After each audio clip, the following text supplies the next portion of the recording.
Ladies and gentlemen, I wanted to introduce a new sponsor to the podcast. Hillsdale College has been a longtime sponsor of the broadcast, and for the new year, they've graciously agreed to exclusively sponsor the first hour or segment of the podcast. I believe deeply in the principles and mission of Hillsdale College, which I share with you during the upcoming segment. My thanks and appreciation to Hillsdale College for their long partnership with the show, and now the podcast. He's here. He's here. Now, broadcasting from the underground command post, deep in the bowels of a hidden bunker, somewhere under the brick and steel of a nondescript building, we've once again made contact with our leader, Mark Levin. Hello, everybody. Mark Levin here. Our number, 877-381-3811, 877-381-3811. Hey, I hear it's the State of the Union tonight. Now, you'll recall Nancy Pelosi canceled it, and then she relented. That's a victory for Trump, but nobody views it that way except me, I guess. But look how things start out here. The National Emergencies Act of 1976. Nobody even heard of this law before. It's been used over 50 times by the president's predecessors. And over 30 of those times, it's still in use for the times that they were triggered. So this president has said at least that he would like to use it, respecting the southern border. The media go nuts, and they lead the way. Then the Democrats go nuts, and now the Republicans are saying, don't do it. He might be the first president since 1976 not to use the National Emergencies Act of 1976. Now, some conservative commentators think this is funny. Some conservative commentators are trying to position themselves. They're very surface-oriented. This does not violate separation of powers. Congress passed this law. It's called the National Emergencies Act of 1976, not Executive Order 2278341. Congress also has the power to attempt to reverse a president's decision under this statute. A simple majority of both houses can pass a resolution. The president can veto it. But now we're told there may be a revolt within his own party in the Senate. Now, folks, I've had enough of this. These are phony issues. This is a legitimate law that if the president uses it, we'll be using it legitimately.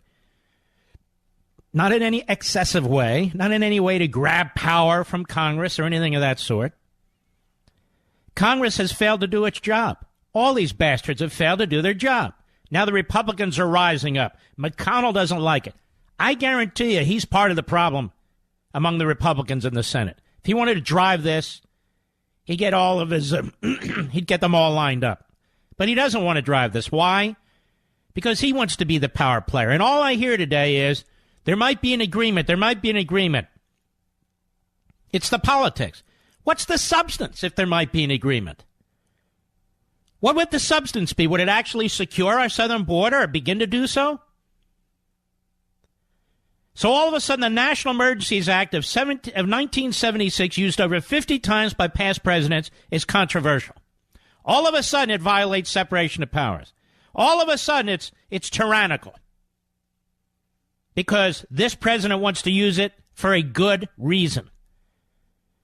Nobody ever talks about the failure of Congress, the failure of these Republicans who've been in Congress for decades. The goals of the Democrats in the House and the Senate to prevent securing the border. Their plans, their policies, their objectives are always noble for the people. But not so when conservatives and this president decide that they're actually going to do something. And let's say they don't get a deal with the Democrats. Or let's say the deal is a lousy deal, 80% their way, which they typically are. What alternatives do Mitch McConnell and these so-called conservatives have, these pseudo-conservatives? What's their proposal? They have no proposal. They have no idea whatsoever. They're just shooting spitballs. Now, I'll be honest with you. I think the president should have triggered this thing already. I really do. I think he should have triggered it, let it litigate, see where it winds up. If you lose, then figure something else out. I really do. I do not trust McConnell.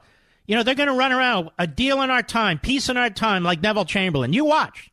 If there's some deal, it's going to be a deal mostly you're not going to like. Waving it around. See that? It does work. See that? There is bipartisanship. And to hear Schumer continue to say, we might get a deal if the president stays out of it. The president stays out of it? He represents one branch of the federal government. He's in charge of the border. He's in charge of national security. He's in charge of immigration, according to the Supreme Court, when Obama was president. But he should stay out of it, you see, because they love dealing with McConnell and the French Republicans. They love it. McConnell's a big spender. He's a big debtor. He's a big government guy. All the years he's been leading the Republicans in the Senate. Massive spending, massive debt. Obama rolled him, and now he wants to roll Trump on this. I'm convinced of it. When the Republicans had both houses of Congress, did they present the president with a bill that was workable, that was feasible? No. No, they didn't. So it's really, and when the Republicans controlled Congress under George W. Bush for his first, 6 years or so? What did he do? He wanted to expand it. So now you have a president who wants to put his foot down. The problem is he's moving more and more and more toward their direction, I fear. And mostly because the Republicans in the Senate are weak. They're buckling. They're buckling. Now, as for this State of the Union, nobody remembers what's said at the State of the Union, but they remember antics from the State of the Union. They remember antics from the State of the Union. The State of the Union is in the Constitution. That is, a president from time to time delivers a message on the State of the Union. Obviously, it doesn't have to be in front of the House. It doesn't have to be on TV and radio. They could write it and deliver it. But it's an interesting event, I think, even though it's forgotten about and even though they hype it in the media. But the Democrats are bringing people, and some of them into the House of Representatives, who should be gathered up by law enforcement. Illegal aliens?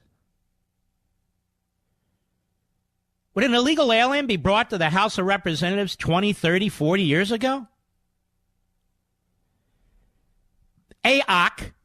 Call her AOC. AOC. What is she, FDR? AOC. She's bringing a radical whose group was funded by George Soros, who screamed at that pathetic former Senator Flake in the elevator. You know what? She has a point. She's screaming like hell. You know, maybe I'll delay this thing on Kavanaugh. She's bringing her into the House of Representatives.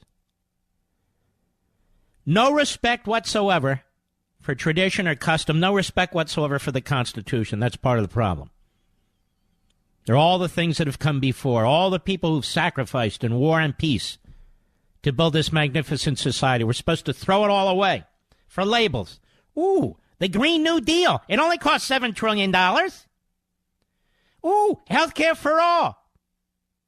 We don't even know what it costs, but it's a right. Ooh, I have another idea. Free college for everybody. Yeah. So we have more and more zombies graduating from these Marxist tenured professors in these bloated universities and colleges.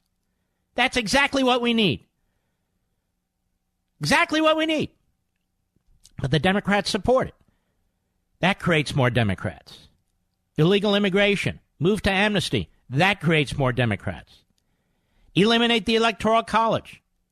Right? Do all these things that are necessary to take power and keep power.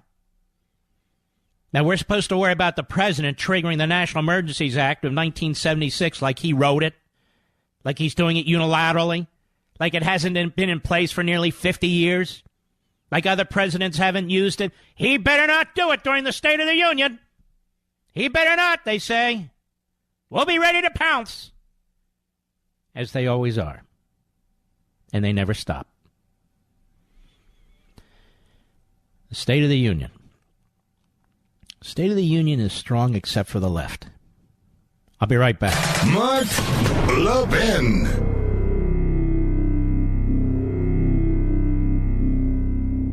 I want to thank our sponsor, Hillsdale College, for all they do to try and maintain the greatness of America. You know, most colleges have enough trouble maintaining the greatness on their own campuses, and they have declined, and they have fallen into cultural rot. Not Hillsdale College. It's a special place, and now they reach out to all citizens of the country to spread the word of liberty, the Declaration of Independence, the Constitution, capitalism, all the great things that make America what she is today. And now that Congress is under new leadership, it already seems to be on a mission to thwart our liberty, doesn't it? Yours and mine. But too many representatives don't know how to preserve liberty, and too many of them don't care. We call them progressives. But I'm not interested in the progressives. I'm interested in you, we the people. It's up to we the people to retain what we have earned and to retain what we have received from our founding fathers.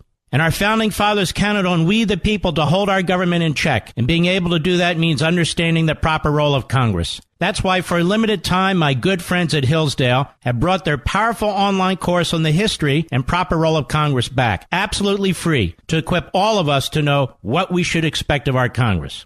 Hillsdale is on a mission to restore liberty like the rest of us. And you can take their excellent online course for free for a limited time. Sign up today for this critical course at levinforhillsdale.com. That's Levin for Hillsdale.com. Learn how Congress used to work and why it doesn't anymore. Learn about liberty, the Declaration, the Constitution. Go to levinforhillsdale.com.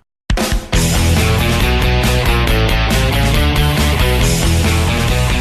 know, folks, I'm working on a book now that I think is going to knock your socks off. Like Liberty and Tyranny. I'm not going to get into it, but I really think it's going to knock your socks off. What does that mean, Mark? Say some of the youngins. I think you're really going to be riveted by this book. I must tell you, as I study and I, do my own research and so forth, I learn a great deal as I write books. And I've learned an enormous amount here. And I'm writing it in a style that's very digestible, if you know what I mean. Very digestible. Very understandable. That is an easy read. But I do think it's going to knock your socks off. Now, a lot of authors say that. I know some of my books are more intellectual than others. Some of them are more scholarly than others. This one is very scholarly, but very readable, very understandable. And I'm not done. I'm about 3/4 of the way there. And certain events will delay it. But I'm just saying that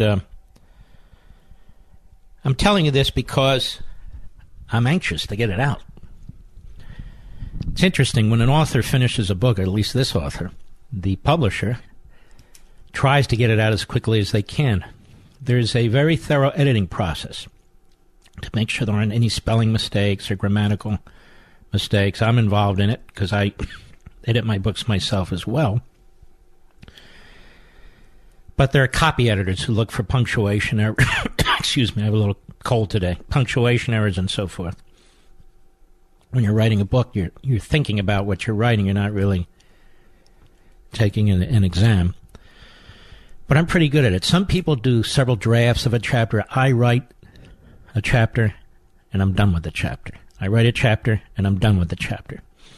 So it is a slower process than it will be for people who push out 3, 4, 5 books a year with the help of ghostwriters and ghost researchers. Also, there'll be plenty of endnotes, so people can check up anything that I say. I do my very best to give credit where credit is due, and so you can look at original sources, all my books.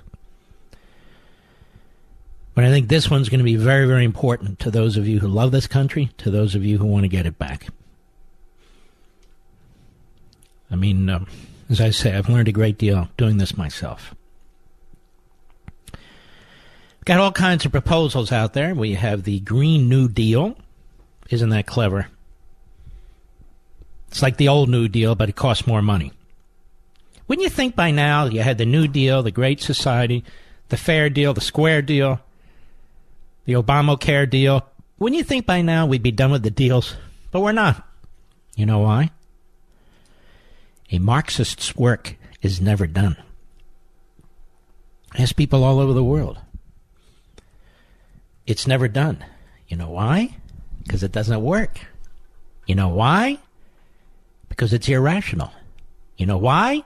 Because it goes against human nature. It goes against truth. And that's the problem. I'll tell you what's amazing. Our media think that they're professional. Washington Times ran that ad during the Super Bowl game because they think you're stupid and that you don't support the First Amendment. You're smart, and you do support the First Amendment and freedom of the press and freedom of speech. But let's do a little experiment here. It's perfect time. You, me, all of us. You're going to watch the State of the Union address, and then I know as painful as this is, watch 30 minutes of the press coverage after it's over. And after Stacey Abrams is done, and they'll say that she's the next president of the United States, she's great, she could be the first woman African-American president. Put all that aside, all the identity politics, but listen to how the media cover it.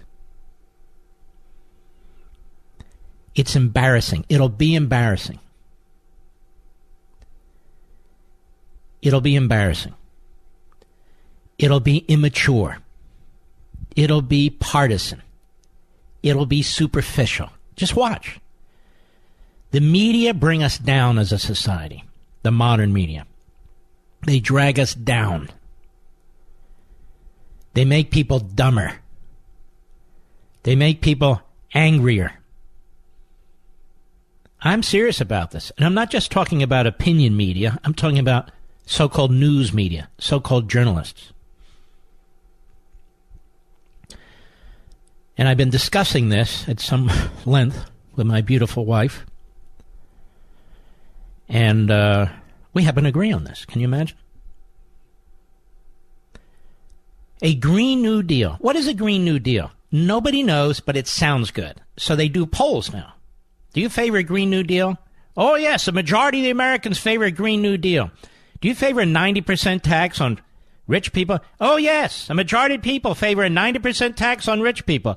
Do you favor... This is why, ladies and gentlemen, you must reject populism. The rule of the mob. Polls have nothing to do with the way this country is supposed to function. We're a republic. If we're to be driven by polls, that is, if policy decisions are going to be made by polls, it's interesting to get input, but if policy decisions are going to be driven by polls, and I see more and more on the left this is what they do, then why not have referenda all the time? Or even plebiscites, for that matter.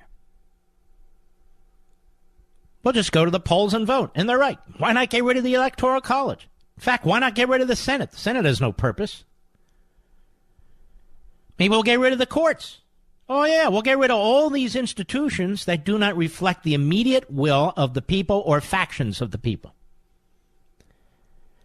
You're going to get polls after the State of the Union, either immediate or tomorrow or whenever, telling you what the people thought about the State of the Union address.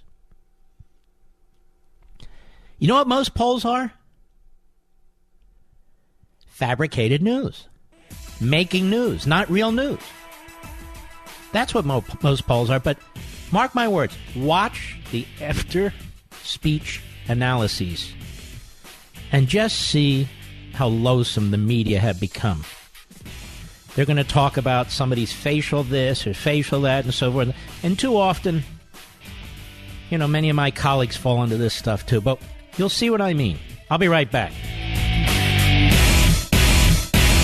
Now, ladies and gentlemen, it appears that the new congressional leadership is on a course to impede our liberty, your liberty, and mine, and the future liberty of your children and your grandchildren. Many of our representatives simply don't understand or care about the critical imperative to preserve our liberty, and it would seem that some of these so-called progressives actually seek to kill it. And these progressives are quite unlikely to understand or learn these things, which is why we have to. We need to overcome them. Our founding fathers counted on we, the people, to hold our government in check, and being able to do that means understanding the proper role of Congress. Now, to help us understand this critical issue for a limited time, my friends at Hillsdale College have brought their powerful online course on the history and proper role of Congress back, absolutely free, to equip all of us to know what we should expect of our Congress.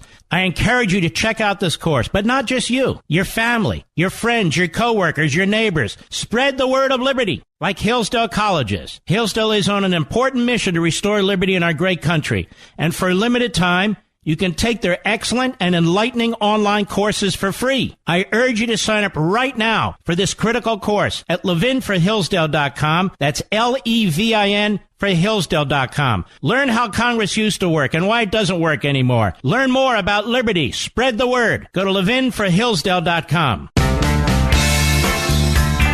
Mark Levin, radio's principal patriot. Call in now at 877-381-3811. Well, there is a little breaking news. By the way, everything's breaking news. There's not just plain news anymore. Have you noticed that? Yes. This is from the Babylon Bee. And this is a very important story. Kermit Gosnell to attend State of the Union as Nancy Pelosi's special guest. Notorious serial killer and champion of women's rights, Kermit Gosnell is set to attend Trump's State of the Union address this evening as Speaker of the House Nancy Pelosi's special guest, sources confirmed Tuesday. Gosnell is serving life in prison but was let out at Pelosi's request to attend the event. The House Speaker stated she wanted a guest who could stand for reproductive health care and women's rights during Trump's speech. She called the move a powerful statement against those who would infringe on a woman's right to choose. Bringing this brave man along to the State of the Union sends a powerful message to the anti-choice bigots, Pelosi said in a press conference. When state law forbade him from aborting late-term infants, he did so anyway. He is a strong, brave freedom fighter who is simply ahead of his time. We Democrats are just now catching up to him when it comes to late-term and post-birth abortion policy, she added. Gosnell is to be seated next to Planned Parenthood President Leana Wen. Now, that should be fascinating, Mr. Producer, don't you think? So, Gosnell, you would think, would be invited by Nancy Pelosi. No? Infanticide. Isn't that effectively what he was convicted of on multiple counts? Isn't that now what's going to take place in New York? Isn't that what's being pushed in Virginia? Isn't this what's taking place in about a dozen states now, including some Republican states? They call it a woman's right to choose. A woman does not have the right to choose infanticide. That's murder. Particularly a mother. Now, obviously, this was written tongue-in-cheek at the Babylon Bee, but it's really a perfect point, is it not? Say that again? I'm not sure what you're saying, Mr. Producer. Right. Yeah, we'll get to it. So, he's reminding me I have stuff to actually do here. So, the Babylon Bee. Kermit Gosnell to attend. Now, don't start writing. He's not attending. I just thought it was probably the smartest thing said all day about who should go to the State of the Union address. And Nancy Pelosi, by all rights, should have had Kermit Gosnell sitting right next to her. In fact, all the radicals on this issue, maybe all the members from New York, Democrats, who supported what Andy Cuomo did. What he did. But obviously that's not going to happen. You know, I was also thinking about the president's agenda.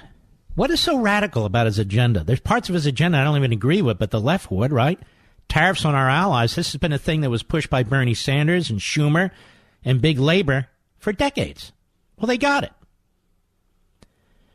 This so-called prison reform, this is something they've wanted for decades. They got it. They got it. Massive new spending because McConnell and Ryan really pushed the president against the wall. He signed it. I wish he hadn't, but he did. So they got that. Now, his position on the southern border used to be a centrist position. You know, we'll give a little here, we'll give a little there. We need more infrastructure, more walls, more fences. Now, all of a sudden, it's racist and radical. Why? Because the left has decided that's what it is. The media have decided that's what it is, and now that's what it is. Wrong. So even his position on the border is not a radical position in the least. He increased spending on defense. That's not a radical position. It had been eviscerated over the years, thanks to sequestration, which McConnell and Obama agreed to. And his foreign affairs has been very, very sound. So what exactly are the radical things that this president has done, particularly coming from the left with their absolute crazy-ass ideas? There aren't any real radical things this president has done. A lot of traditional things, cuts taxes, cuts regulations. I mean, if a Republican president can't do that, what can they do? He's trying to put originalists on the Supreme Court. That's not radical. That's the way it's supposed to be. I'm serious, Mr. Producer. Can you think of anything radical this president has done? Outside the bounds of what presidents do? I can't. It just shows you how much real estate we've lost, culturally, intellectually, politically. When you have this 29-year-old idiot being promoted as a wise person, and you have the President of the United States who is promoting very traditional, fairly conservative, some cases solidly conservative policies, some cases some liberal policies. And he's treated as a pariah. He's treated as outside, the bounds. And it's not true. We got people proposing 90% marginal taxes, wealth taxes, which is confiscating private property, Green New Deals. This Green New Deal. You want to hear about this Green New Deal? Do you know what the Green New Deal is? Let me tell you a little bit about this Green New Deal. And it's being proposed by Alexandria Ocasio-Cortez, who's been in office, about 3 minutes? And Massachusetts Democratic Senator Ed Markey, who is a kook and has always been a kook. And their plan, which they're going to unveil, see, they have a plan to unveil. And you know what this plan's going to do? She wrote to her fellow representatives, did AOC, calls for a national, social, industrial, and economic mobilization at a scale not seen since World War II, quote unquote. Is that what we need? Next week, we plan to release a resolution that outlines the scope and scale of the Green New Deal, she said in her letter. Adding the country's near total economic transformation should take approximately 10 years. Economic transformation will take approximately 10 years. National, social, industrial, and economic. To raise awareness for the measure, Markey announced he had invited Parshini Prakash. Well, who the hell cares? The co-founder of the Sunrise Movement Environmentalist Group, to be his guest at President Trump's State of the Union address. Well, we'll all be looking out for Varshini Prakash, if that is his or her name. The Green New Deal proposal would lead to a national net zero greenhouse gas emissions. Now, here's the problem, ladies and gentlemen, with most of these ideas. They're impossible. They can't be accomplished, but it won't matter. It's the damage that's done in between. That's what matters. Several analysts, meanwhile, have cautioned that the liberal firebrand, she's not a liberal firebrand, she's a Marxist nutjob, is in over her head, even though the as yet vague and uncertain details about the Green New Deal render a precise calculation impossible at the moment. Physicist Christopher Clack told The Hill that the cost would easily be in the trillions. It's a daunting task, and I'm not sure the authors of the Green New Deal fully comprehend how much they'll need. They don't care. Doesn't matter. Institute for Energy Research President Tom Powell was more blunt. 100% renewable energy defies the laws of physics. It would be impossible to achieve. Not only does Marxism defy the laws of physics, it defies the laws of economics, and that's the problem. Nevertheless, approximately 70 Democratic lawmakers have so far tentatively endorsed a Green New Deal, including Massachusetts Senator Elizabeth Warren and California Democratic Senator Kamala Harris. Well, that's certainly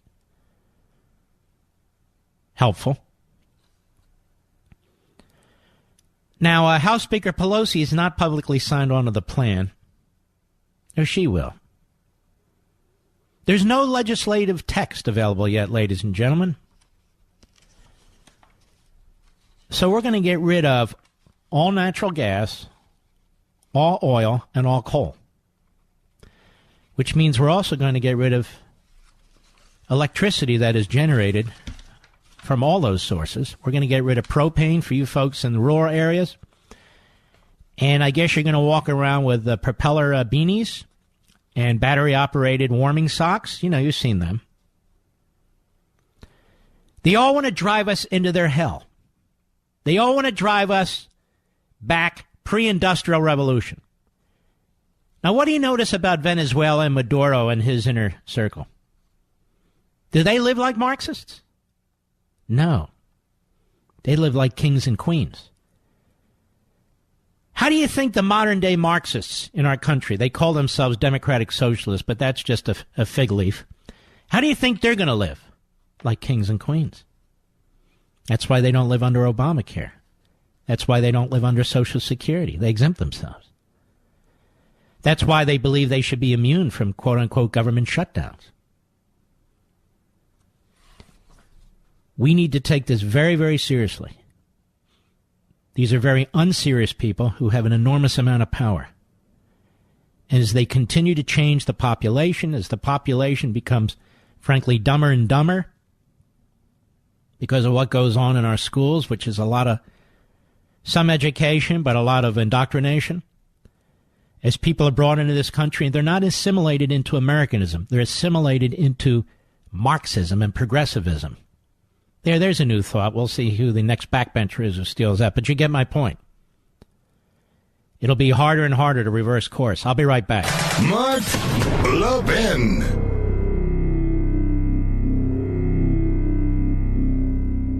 The new congressional leadership is in town, but there's nothing new about what they're pushing. Big government, centralized government, iron-fisted government, higher taxes, more regulations, open borders. They're on a mission to obstruct our freedom and undermine our sovereignty. Yours, mine, all of ours. And too many representatives don't care. This is the nature of progressivism. It's an ideological poison, and the best way to fight it is with knowledge, information about liberty, about the Declaration, about the Constitution, and how Congress is supposed to work. It's up to we, the people, to understand what our government is and is not supposed to do, and that includes Congress. And thankfully, my good friends at Hillsdale College have brought back the powerful online course on the history and proper role of Congress, and it's absolutely free. Please take advantage of this remarkable offer to equip yourself, your family, your friends, your neighbors with the knowledge that all of us should have about our Congress and our government generally. Hillsdale College is on a critical mission to restore liberty in our great country, and you can take their excellent online courses for free for a limited time. So sign up right now for this important course at levinforhillsdale.com. That's Levin for Hillsdale.com. Learn how Congress used to work and why it doesn't anymore, so we can do something about it. Go to levinforhillsdale.com.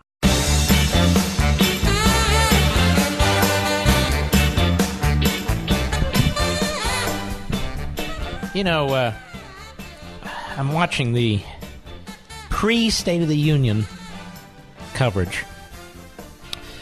It's so it's so superficial. It just is. The president is going to call for unity, And you have reporters and Democrats saying, well, if he does this and says this and says this and says this, I don't know how we can, have unity. In other words, if he doesn't embrace a Green New Deal or a massive tax increase or a significantly open border or anything like that, then we can't have unity, you see, ladies and gentlemen. Well, then we don't want unity. Truth is, we've never had unity for unity's sake. We've had unity when we've needed it. When we're at war. When there's significant economic dislocation, like the Depression, or something of that sort. Otherwise, we Americans are a rowdy bunch. And you'll never find me unifying with those who support a 90% tax, or a wealth tax, or are constantly eviscerating our military and our law enforcement, who reject constitutional judges. What's to unify? They need to be defeated. So, remember, these are politicians. You're not a politician. I'm not a politician. And a lot of times, of course, they say things they don't even mean. All right, the Kermit Gosnell statement I made, because we're getting inquiries, was tongue-in-cheek to prove a point. That he would fit beautifully as a Nancy Pelosi, or for that matter, Democrat Party guest in the House of Representatives tonight. He could also be a wonderful, wonderful guest, an expert spokesman on the Morning Joe, on the Chris Cuomo show, whatever it's called, all those shows. Sour Don Lemon. Be absolutely great on those shows. Now, of course, we don't want to secure the border, do we? No, I don't think we do. According to the Washington Examiner, our buddy Paul Bedard, a real journalist, Census Bureau says 75 million more immigrants by 2060, 95% of future U.S. growth. The Census Bureau is projecting that the population of the United States will hit 404 million by 2060. Just 40 years, your kids and grandkids, and nearly all the net growth will be from immigrants and their families. The new analysis of the figures shows that of the 79 million more in 2060, 75 million will be legal and illegal immigrants and their families, a population the size of France and Belgium combined. Without immigration, according to the census analysis from the Center for Immigration Studies, the U.S. population would increase by just 3.7 million, the latest sign the country is on a path to zero native population growth. And so, that's the future. Mark, what's wrong with that? There's a lot wrong with that. Unless there's assimilation, unless there's an embrace on constitutional government, unless it's the American culture that people assimilate into, not progressivism, not democratic socialism, a.k.a. Marxism, then the country will be a failed country. We're not doing what is necessary to accommodate this. I'll be right back.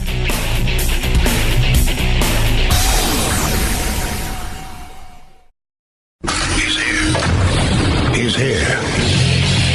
Now, broadcasting from the underground command post, deep in the bowels of a hidden bunker, somewhere under the brick and steel of a nondescript building, we've once again made contact with our leader, Mark Levin. Hello, everybody. Mark Levin here. Our number, 877-381-3811. 877-381-3811. Every cable channel, I notice, has a countdown clock to when the State of the Union begins.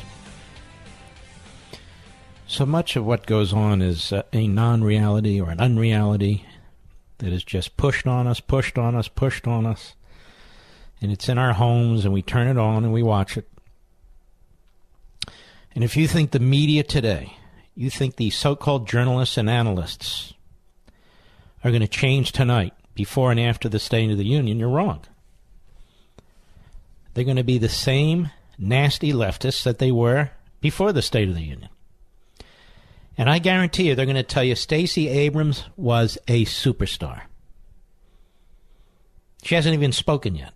But trust me, she's going to be a superstar. Donald Trump, Not a particularly great speech. I'm doing the commentary from the media right now. Not a particularly great speech. You could see the Democrats and so forth that didn't really unite. He tried, but he's been so poisonous with his politics and his tweets, and it's impossible for the man who's caused this divisiveness to bring us all together. This is what they're going to say. Let's see if I'm right.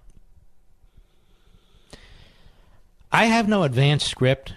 I have no advanced summary of what he's going to say. I bet you he throws out $1.5 trillion for infrastructure spending. Yay!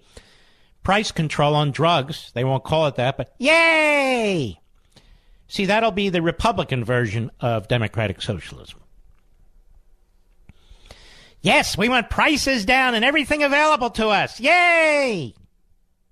Well, things just don't show up at the pharmacy any more than they just show up on the grocery store shelves, any more than the cars show up at the dealership or gasoline shows up at the pump. People have to do stuff. They have to be motivated to do stuff, or they're not going to do it. Most of you have had enough of Washington and the politicians and government, yet so many of us want more government and programs. Just like the polls that say all these people have no problem with a 70% or 90% marginal tax rate. Of course, 45% of them don't pay income taxes.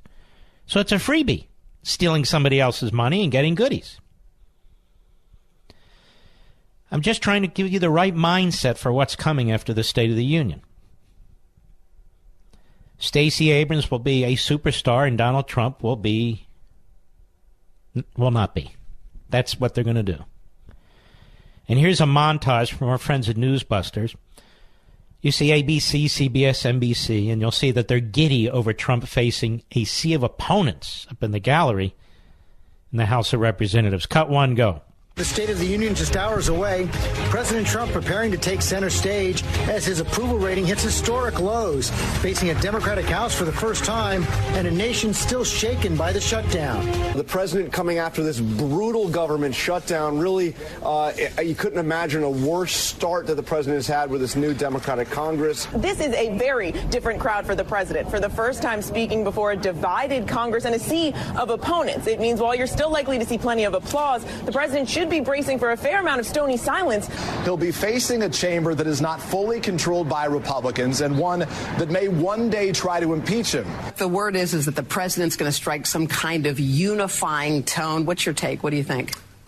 Sure, go for it. I don't know if it's going to be a credible thing to do. That's the great Chuck Todd there, ladies and gentlemen. Go ahead.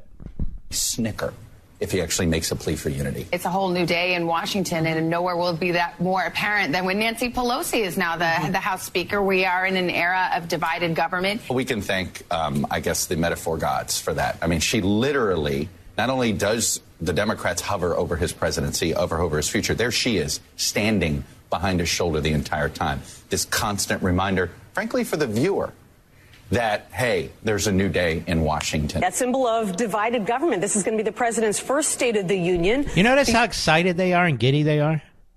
Yes, yes. It's divided government. Yes. Yes, it is. Go ahead. A House led by Democrats. There are going to be a lot more Democrats out there in the audience than there were when he gave this speech a year ago. So a lot more people sitting on their hands. They're sitting on their hands. That's going to look pretty funny, don't you think, Mr. Producer? At least they're not sitting on cucumbers or anything. Now, that would be really weird. This is their mentality, folks. This is what I'm talking about. Chuck Schumer was on the floor of the Senate today to do the pre-State of the Union analysis. They like post-birth abortion, that is infanticide, and they like pre-State of the Union analysis. This is called propaganda, where Schumer's trying to tell you what to think when the president speaks. Cut two, go. But even on these four metrics, the economy, health care, governance, foreign policy, the state of our union is in need of drastic repair. Still, knowing this president and his penchant for hyperbole, he'll probably say the state of our union is stronger than it's ever been before in our nation's long history, thanks to him. Knowing this president, he will rely on distortions and made-up facts. Unlike you, Chucky. Been doing that your entire life. Go ahead. American people.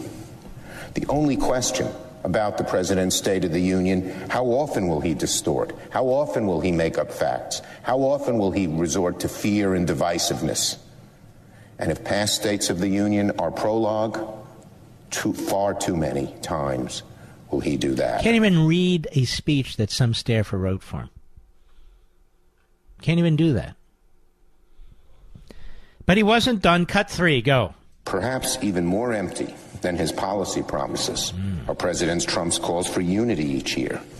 It seems every year the president wakes up and discovers the desire for unity on the morning of the State of the Union. Then the president spends the other 364 days of the year dividing us and sowing a state of disunion. Whether that's using public servants as political pawns, the president's false equivalence after Charlottesville, his attacks on the federal judiciary, the free press, and the rule of law. You know, here are people who want to fundamentally transform all of our institutions, private and public, who attack our productivity, who attack successful people, who attack good people who come up for confirmation for judgeships and other positions. They run on attack, attack, attack, transform, transform, and transform. We're on defense. We're trying to defend these institutions. We're trying to protect our liberty. We're trying to protect what we have. We're called racists and a zillion other things. But this, you listen to him, if you analyze him, he's a propagandist. He's done this his whole life. He's never actually had a job in the private sector. Not one since he graduated from law school. Not one. Go ahead. Daily Twitter provocations. The blatant hypocrisy of this president calling for unity. So they know the president's going to call for unity, so they attack because they cannot have unity. They can claim they want unity, but they cannot have unity. They must have balkanization. They must have tribalization. They must have identity politics. They must have all these things. Because as Marx and Engels and Saul Alinsky and all the rest of them knew, you got to be at each other's throats. You got to destroy the status quo. And that's what Schumer's doing. Go ahead. Is that he is one of the chief reasons Americans feel so divided. Does Chuck Schumer speak for you? He never consulted with me. Schumer's been in there attacking every Republican president since he's been in Congress. And he's been in Congress since he got elected to the House of Representatives in 1981. 1981. Pelosi's been in there since 1987. Then there's Maxine Waters. She's for unity, too. Cut 4, go. I don't even know why he wants to come and give the State of the Union. The State of the Union under him has not been good. By the way, what's with the music?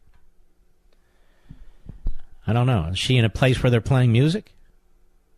Are you there, Mr. Producer? All right, go ahead. Well, say something. Go ahead. It's been divisive, and I think he's putting us all in harm's way.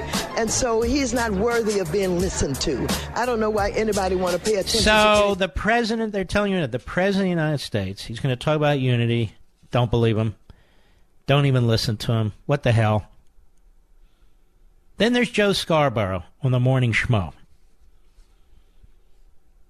Now, the reason he gets attention is because he's such a clown. Now, he doesn't realize this. But he's got the nose of a clown, too, doesn't he? No offense. None taken, I hope. And he's getting ready for if the president declares a national emergency. Joe Scarborough has never talked about this with any other president in his entire life. Joe Scarborough was a member of Congress. He never introduced a bill to get rid of the National Emergencies Act. Never talked about it to any significant extent. But all of a sudden, he's concerned about it. Cut 5, go.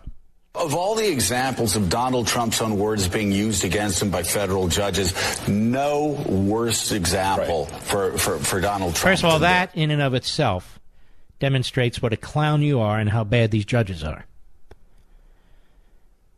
Federal judges aren't supposed to use what a president says during the course of a campaign. I can't think of another candidate becoming president where federal judges cite what they said as candidates. So that's damnable and damning of the judge, not the president. Go ahead. You know what? I'm going to negotiate. And if I don't get exactly what I want, then I'll declare a national emergency. That's not what he's done, you fool. Why do you lie with such ease? Well, I know why. This is who you are in your personal and your public life. You lie to people. He didn't say if I don't get exactly what I want, I'll declare a national emergency. He's given the Democrats almost everything they want, except amnesty. And that's where they want to break him. Because they know that's where you'll break from him. That's where they want to break him. Go ahead. Federal judge anywhere, appointed by any president, that would uphold that national emergency. But worse than that, Michael. Wow.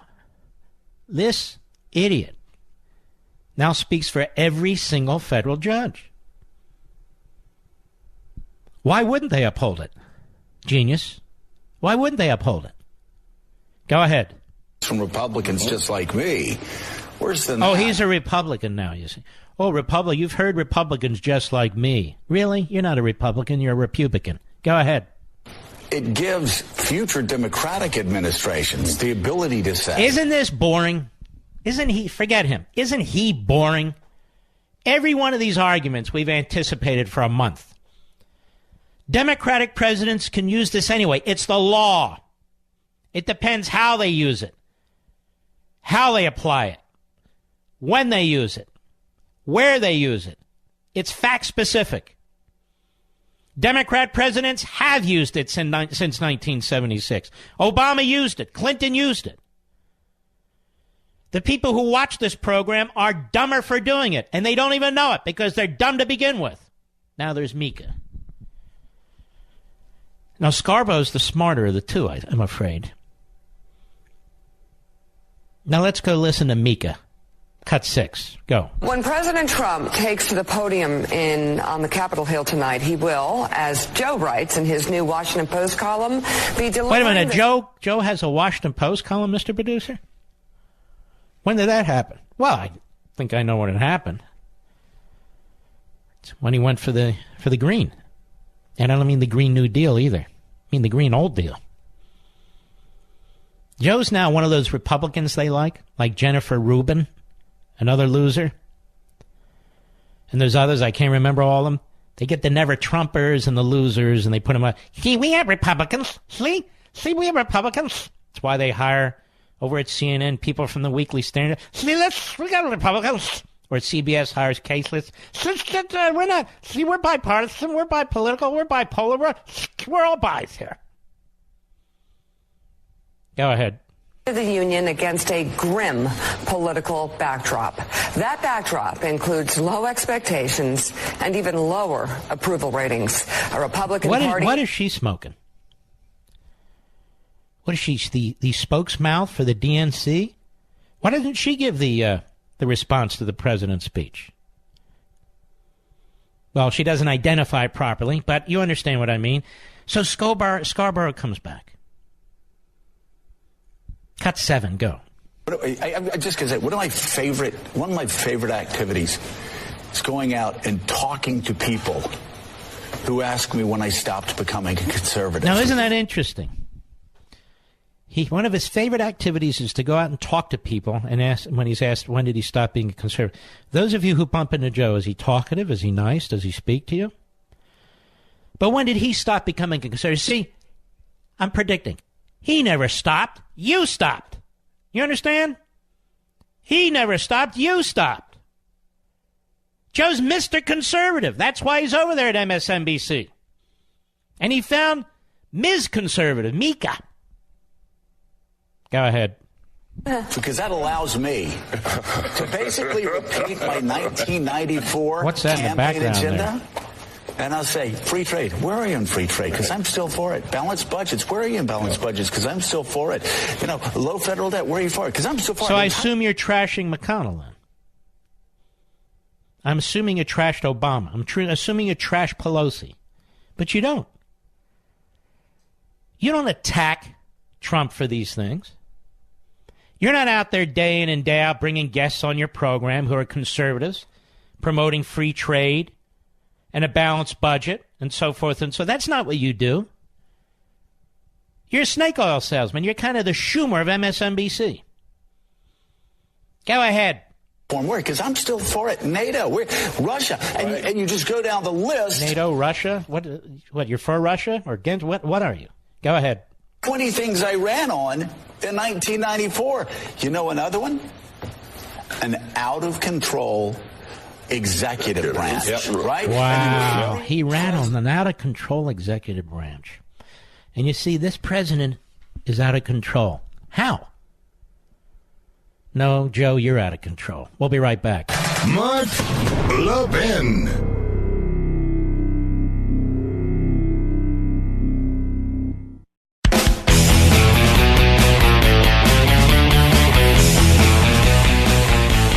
By the way, after the bottom of the hour, I'm going to put a link up on my social sites where our digital TV folks will be doing a wonderful, wonderful program covering the State of the Union before, during, and after.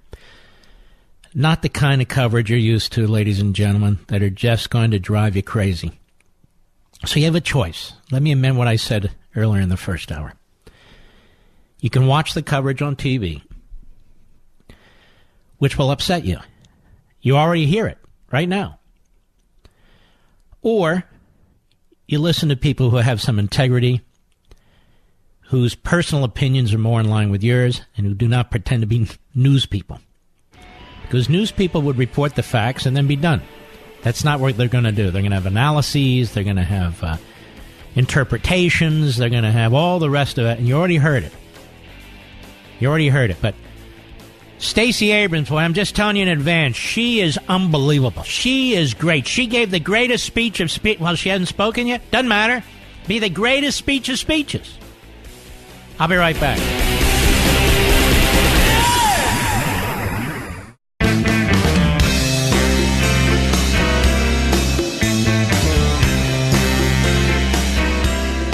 The Mark Levin Show is tomorrow's morning show. You can reach Mark now at 877-381-3811. It's all so predictable. No sooner did I say they're going to promote this Stacey Abrams speech, that she's going to give the greatest speech. That's the speech they're looking forward to. Donna Brazile is on Fox saying exactly that. And let me go even further. Let me tell you what's going to happen after all the speeches are done. You're going to hear the Morning Schmo and Mrs. Schmo, that whole network of miscreants and malcontents. You're going to see the conga line freaks on CNN. You're going to see all those sorts and that ilk tell you that Stacey Abrams overshadowed Donald Trump. She overshadowed Donald Trump. He came across as dishonest, as a man who's not to be believed, given his past behavior, his tweets, his views, his positions. But Stacey Abrams, wow, another superstar is found. You know, the Democrat Party's just filled with superstars and diversity. Superstars and diversity as compared to the Republican Party. Yes. And Stacey Abrams, she outperformed Trump. She overshadowed Trump. That's the future, ladies and gentlemen. She's the future. Donald Trump, on the other hand, you watch. I'm no expert on this stuff, but you watch. No one should feel unsafe at home, period. Fear has no place in a place like home. That's a fact. And that's been Simply Safe's mission from day one. You may have seen their commercial about it during the big game this year. That was Sunday. You can find it online. Simply Safe system was designed to blanket your whole home with protection, not just your front door. Their around-the-clock professional monitoring makes sure police are on the way when you need them. And the system is completely wireless. Really cutting-edge technology. The fun part is you can install it yourself in under an hour. You can make the decisions, what you want to protect. And Simply Safe security sensors are tiny. They blend in with your home, so you won't notice them. and neither will the people trying to mess with you. The Verge calls Simply Safe the best home security, and it's a Wirecutter top pick. Because as more than 3 million Simply Safe customers already know, including me, feels good to fear less. Join them today. Join us today. Protect your home with Simply Safe. It was made for you. You'll get free shipping on any system order. Just visit simplysafemark.com to get started. That's simplysafemark.com to protect your home and family right now and to get free shipping on your order. simplysafemark.com. Let's go to Amy, Colorado Springs, Colorado, the great KVOR. Go. Hi, Mark. Such an honor to speak to you.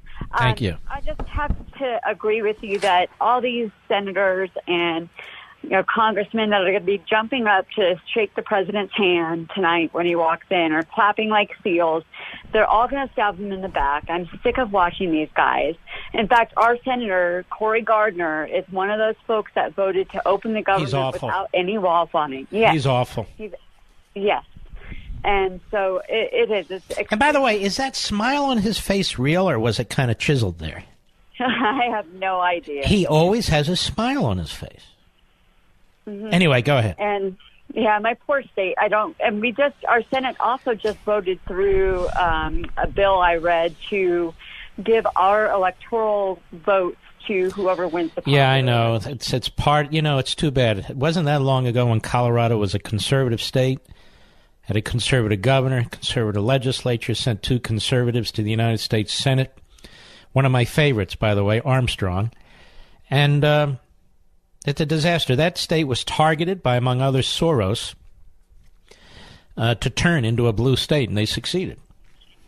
Mm-hmm. They sure did, Mark. And, I'm going to be... By the way, let me ask you a question. Stacey Abrams, she gave a hell of a speech. Let me put it this way. She will give a hell of a speech, won't she, Amy? Yeah, I suppose she will. Oh, it's going to be the greatest thing you've ever heard, Amy. It's going to be better than Trump. They overshadowed Trump. Trump comes off petulant. He's not believable. Stacey, oh, my God. We've never heard anything like Stacey Abrams. She just doesn't give up, does she? She's unbelievable. And she hasn't even spoken yet. All right, Amy, thank you for your call. Always a good call. We have a lot of ladies listening out here, like Kathy, Scranton, Pennsylvania, the great WTRW. Go. Rome. You ought to put it in a montage of Do what the media said. Hold on, start over. I only caught you mid-sentence. Go ahead. A montage of what the media said in 2015 about Kermit Gosnell, what Obama said about Kermit Gosnell. Kermit was talked very much about because it happened in Philadelphia when the girl died in 2015. Two women died. Well, they talked about the one, and then the other. And what the girl in 60 Minutes of Planned Parenthood said while eating lunch about selling baby parts so she could get a new Lamborghini. And then at last... And by the way, they get like hundreds of millions of dollars of our tax dollars. You believe that? Oh, I couldn't believe it, but it was true. And then at last, put in that Virginia governor of blackface and what he said in today's abortion bill, keep the baby comfortable, ask the mother and doc if to terminate or resuscitate. Then, in the last message, as Miss Tran's talking to the Senate about up to 40 weeks while delivery and after delivery, infanticide or abortion? What is the distinction without a difference? All right. I got it. Thank you for your call. Let's continue. Most of you are disgusted with all this, and I don't blame you. Mark, Omaha, Nebraska, the great KOIL. Go. Mark, I'm so proud to talk to you. I am a businessman in Nebraska and a volunteer district captain for Convention Estates. And this past Friday, I presented my testimony at the legislature with a copy of your book, Liberty Amendments, in hand. I really feel this is the only viable way to save our republic. I happen to agree with you. I agree with you. We need to fight these other battles, but this is really the last best chance. And by the way, when you carried my book, you weren't escorted out of the room? I wasn't escorted out of the room. But I'll tell you, Mark, we are within just a couple of votes of passing this thing in Nebraska. So tell us the status for the people in Nebraska who are listening. What's going on? What do they need to do? They need to call their state senators and support LR7, which is Convention of States in Nebraska, and tell their senators, especially those that are on the fence, that this is critical for our state and critical for our republic to move this forward. And you have a single camera. It's not bicameral there. Your legislature. It's just one body.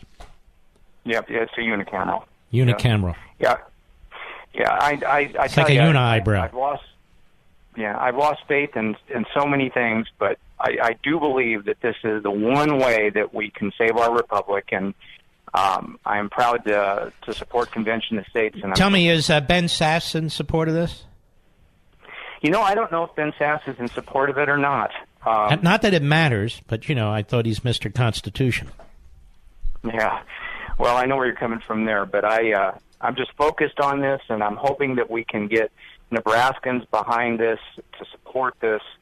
It really is the only way to save our republic.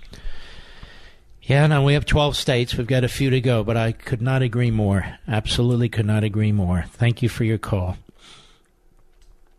Could not agree more. I'm sure Joe Scarborough's in support of it. Aren't you, Mr. Producer? Yeah. Anybody, next time you see Joe Scarborough, ask him, you're a conservative, right? Do you support Convention of States? No, let me tell you why that's not conservative. Smile and walk away. Smile and walk away. We don't need lessons on... when I ran in 1994... Yeah, well, you're not the same man. Is it Jetta or Jetta in Los Angeles, California, the Mark Levin app? Yeah. Thank you, sir, for taking my call. I never have called any show, and I always listen to you. Okay, now, my one comment is, I'm just surprised to hear this vaccine water and the attitude Pelosi has. If these kinds of people are governing this great country, what can we expect from the future of the country from these imbecile people? And if somebody heard Maxine Waters a minute ago on the radio, what kind of example is she for the younger people or the people who are not in the government? And the other thing I want to say is that all these people, they are living off of taxpayers' money, and they always eat from other people's plates, and then they are giving this holier-than-thou kind of lessons to other people, saying, we have to do this, we have to do this. You mean the politicians are subsidized by the taxpayer, and then they tell us, the taxpayer, what we have to do? Is that what you're saying? Yes, sir. Thank you for correcting me. So I never was interested in too much politics, although I have studied politics, and I come from a background of... Where are you from? I am originally from India, but I studied in England and in Canada, and my parents, they are in business, and every relative is in business, and I know how the business are running, and so anyway, I just wanted to say, my God, I never hear all these other people on television. I never watch them unless there's a Fox people are showing them. It gives me a headache. All other. So all right. Thank you, sir. I appreciate it. Thank you. It gives me a headache too, but I have to do it.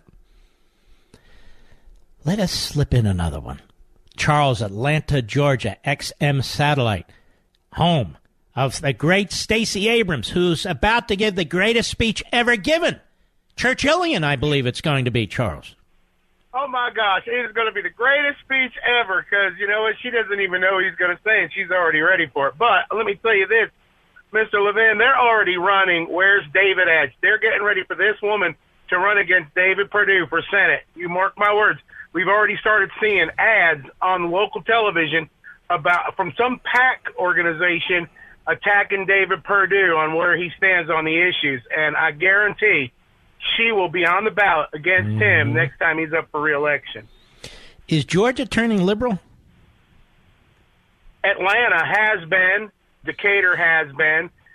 Gwinnett County, as the urban sprawl happens, which happens everywhere, you're getting a larger and larger population of people moving in from other states, coming to Georgia, bringing their failed ideology. This is happening, just so you know, throughout the South. You've got people moving into the South, the Southeast. You got them moving into places like Florida also.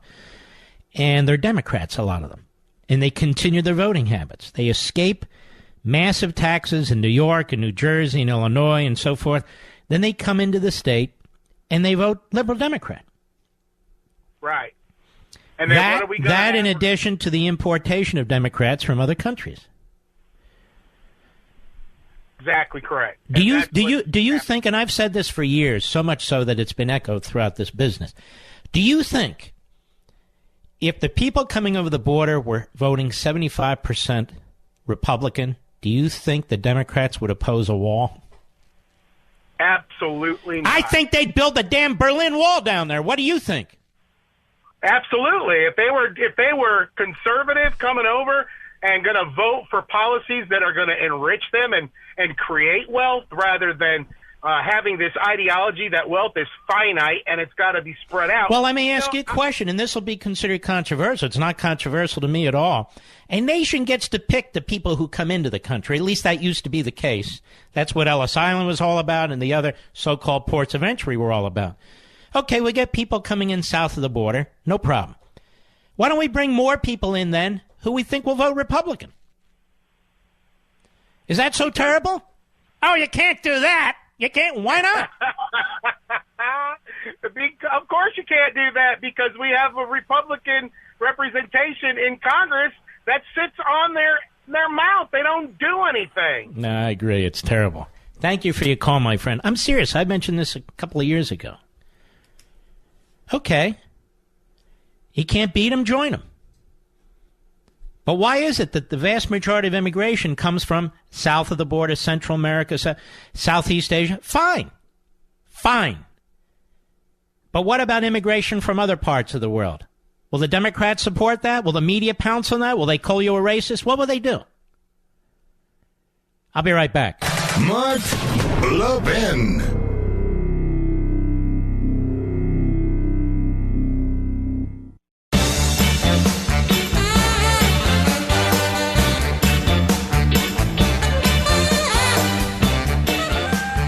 All right, I'm going to put the link up for you to watch the State of the Union and the pre-discussion and post-discussion of the speech. And I want you to watch it on this link. I've changed my mind. Forget about watching the regular cable and all the rest. Watch it on this link. Stop getting frustrated with all the liberals, with all the smash-mouthers and trash-mouthers. Watch it with people who share the same values, same patriotism, same Americanism that you and your family do. You can watch it on your computer, you can watch it on your laptop, you can watch it on your iPhone, your Android, you can watch it on virtually any device that you have. You know, computers now are as ubiquitous as televisions, even more so. You've got one in your house, you've got a laptop or whatever. You don't need to watch these channels anymore. You don't need to hear this crap anymore. Actually, enjoy it. Enjoy it. I've already told you what they're going to do, and they're going to do exactly what I said, and you know I'm right. So watch it with my friends. You'll go to the Blaze TV site, where we have all kinds of conservatives. My man Eric Bolling is there and others. You can watch it. I'm going to put the link on my social sites, so you just link right to it. It's up there live right now. They're live streaming. This is the new way to do things anyway. So I want to encourage you to enjoy this evening. Stacey Abrams, ladies and gentlemen, Stacey Abrams overshadowed Donald Trump's speech. Well, she hasn't spoken yet, but I know that's the mantra. That's where they're going. That's the narrative. She was great. He sucked. It's okay for him, but she overshadowed him, outperformed him. You watch. They're already saying it. Donna Brazile said it on Fox just now. That's the speech I can't wait for. I'm waiting for that speech. Who gives a damn? All right. So, what do you do to look good on Valentine's Day? With Sherry's Berries, you never go wrong with their signature dip Valentine strawberries, and boy, they're good. And she'll fall in love with every bite. Topped with decadent toppings, chocolate chips, heart, and glitter sprinkles. The perfect companion to a candlelight dinner, a bouquet of flowers, or a night on the town. Valentine's made easy. Arrives fresh with a 100% Sherry's Berries guarantee. Valentine's Day is right around the corner. Send her the Valentine's gift of her dreams at the price of your dreams, starting at just $19.99 plus shipping and handling. Plus, order now and make this Valentine's really special by adding a dozen red roses for just $19.99 more. Ship with your Sherry's Berries at no extra charge. You've got to act quickly. Go to berries.com, click on the microphone, and enter my code Levin at checkout. This is important. Levin at checkout. That's BERRIES.com.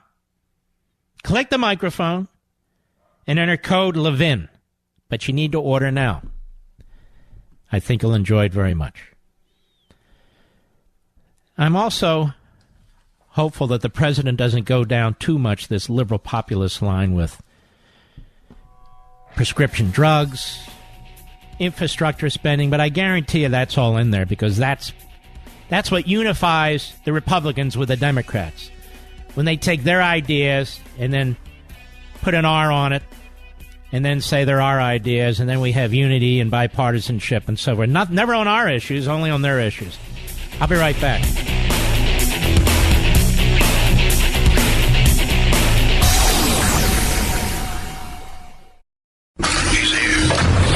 He's here. Now, broadcasting from the underground command post, deep in the bowels of a hidden bunker, somewhere under the brick and steel of a nondescript building, we've once again made contact with our leader, Mark Levin.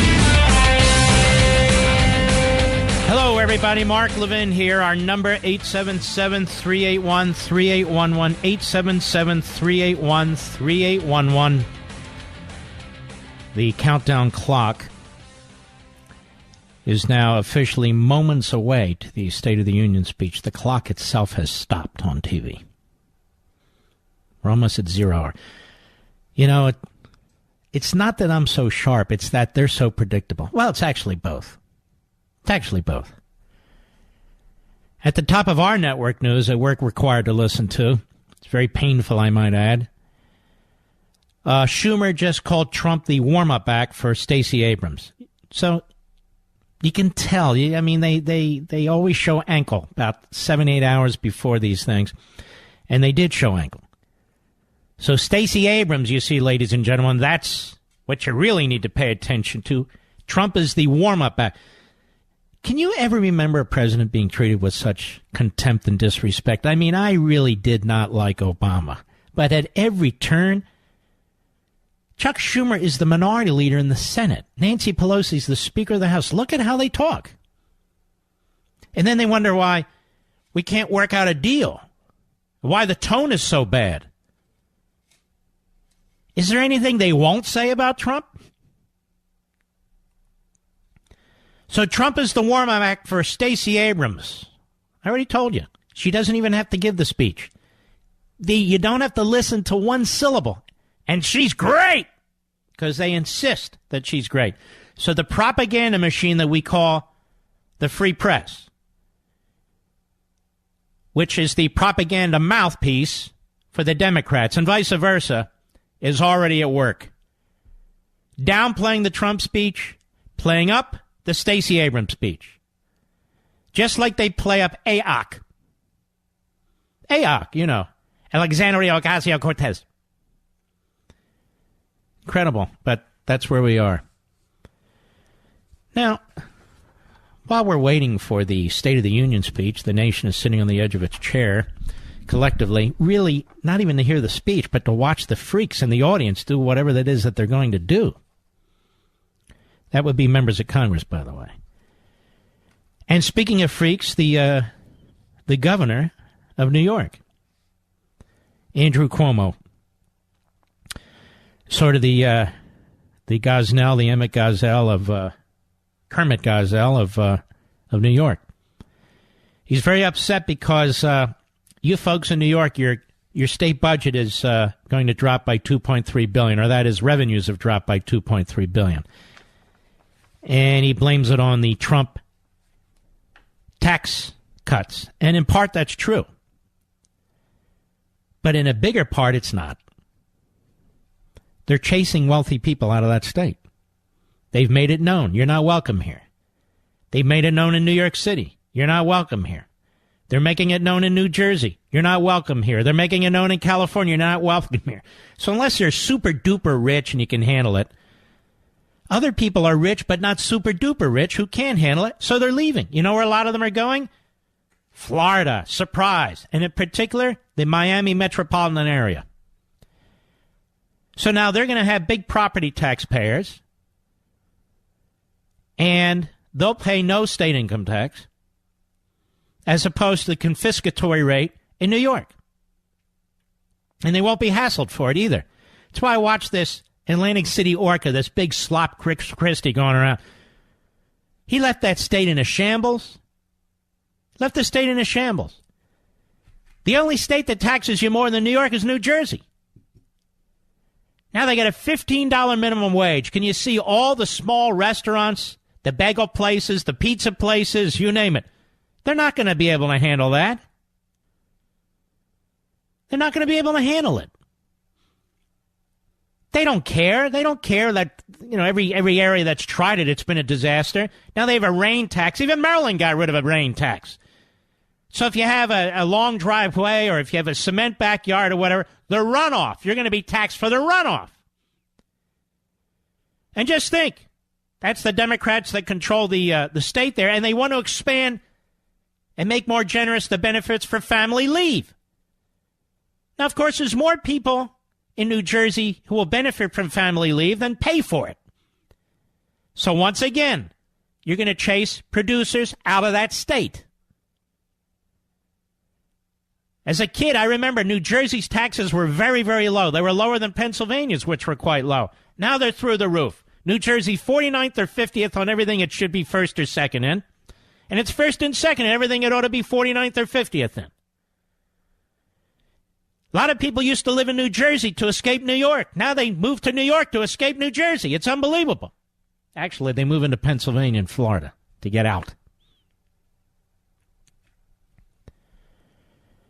Cuomo attributed the revenue drop in December and January largely to the new federal tax code, as well as volatility in the stock market and so forth. Well, as Rich Moran writes in the Moran writes at the American Thinker, it isn't just the loss of write-offs, although that may have contributed to another problem that Cuomo mentioned in passing. No, people are leaving. Businesses are leaving, wealthy people are leaving, and Cuomo got what he asked for. It's very simple. You brutalize people, they leave. The rich can't pay taxes, he writes, if they're not there. Cuomo's state government is giving them every possible incentive to get out. Now imagine America after Elizabeth Warren and Alexandria Ocasio-Cortez get their wish and pass wealth taxes. The top 1% of taxpayers pay 40% of all individual income taxes. 45% of the population, of tax-paying age population, pay nothing. The confident predictions of revenue from the wealth tax will almost certainly fall far short of expectations. Now, how do we know? Because it's always been that way. Socialists, a.k.a. Marxists, like Ocasio-Cortez and Warren, are simply incapable of grasping this simple, basic economic concept. But it certainly plays well with the public, and they love the idea of sticking it to the rich, even though it's the public who will be stuck. The state of New York may be falling behind some states when it comes to quality of life issues, but there's one category where New York excels, taxing the hell out of its citizens. New York leads the nation in taxes. I think New Jersey's number 2, followed closely by California and down the list.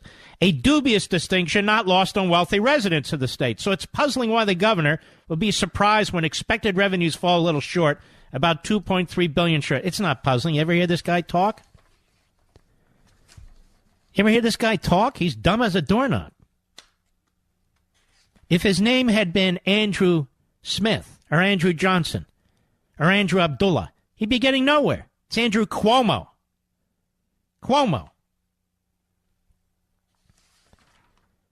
Pretty good figure, $2.3 billion budget shortfall. New York. What are you going to do, raise taxes to make it up? Then it'll be a $4 billion budget shortfall over time. What are you going to do about it? There was a big vote, in the Senate the other day. Yesterday, to be exact. Patty Murray is a Democrat senator from Washington State.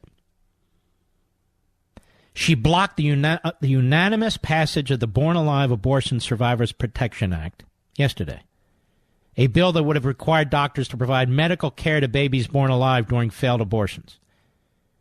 She blocked it. A woman blocked it.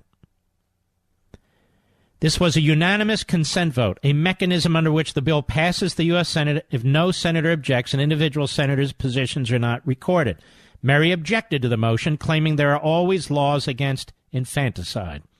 Quote, this is a gross misinterpretation of the actual language of the bill that is being asked to be considered, and therefore I object.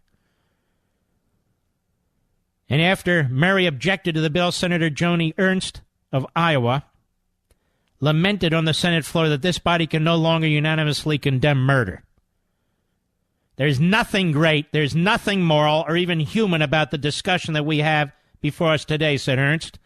Over the past week, we have witnessed the absolutely ugly truth about the far-reaching grasp of the abortion industry and its increasingly radicalized political agenda. Politicians have not only defended aborting a child while a woman is in labor, but have gone so far as to support the termination of a child after his or her birth. A child, a baby. Rationality, decency, and basic human compassion have fallen by the wayside. Washington State, Patty Murray. Oh, she comes across as just the regular lady. I remember when she first ran Walking Your State with sneakers. Remember all that? Just a regular gal. No, she's an irregular gal. She's a disgrace. Anybody who supports this is a monster, as far as I'm concerned. A monster. If we don't speak out against this, what the hell are we going to speak out against? I'll be right back. Mark Levin.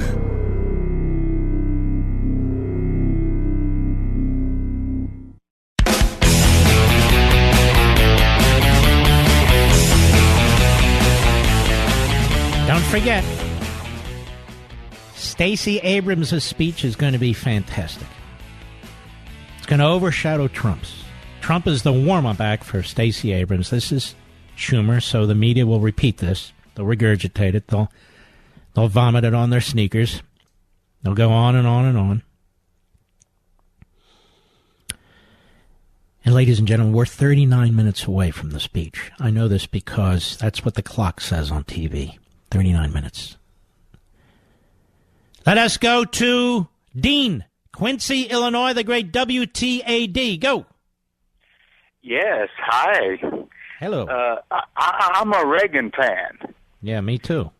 And you know what? I've been waiting and waiting for... Well, stop waiting. Yeah, somebody like Reagan to do this. To do what? To do what Trump's doing, you're trying to say? Yes. Trump is the second Reagan. I think Trump is the first Trump, but there are Reagan aspects to him. But Trump is his own man, and in terms of the courage of his convictions, I would certainly agree with you there. And I think they come at a lot of issues from the same principles. Now, I don't always think it was that way. I don't think Trump was always a principled conservative, but in many respects, he certainly is today. Tell me, you look at the leadership in the House of the Senate, is there somebody more conservative than he is? There's a few. No, the leadership, there's none. It's very few. Now, he's going to announce tonight, I hear, about $1.5 trillion more in spending, but don't worry, they're going to say it's partly private. I really object to this. And we're going to hear about how we're going to control drugs and drug price. I really object to this. I really object to it. I know what's going to happen. The government's going to get its snout in the door, and they're off to the races like they always are. They don't just stop, and then you give a platform, you create a precedent for the left that'll go in there and start really screwing around. I think it's a terrible, terrible idea.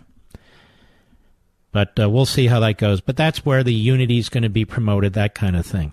All right, Dean, thank you for your call. You think Dean was at happy hour there, Mr. Producer? I don't know, but And I'm not saying he was. Debbie, Myrtle Beach, South Carolina, the great WRNN. Go. Hey, Mark.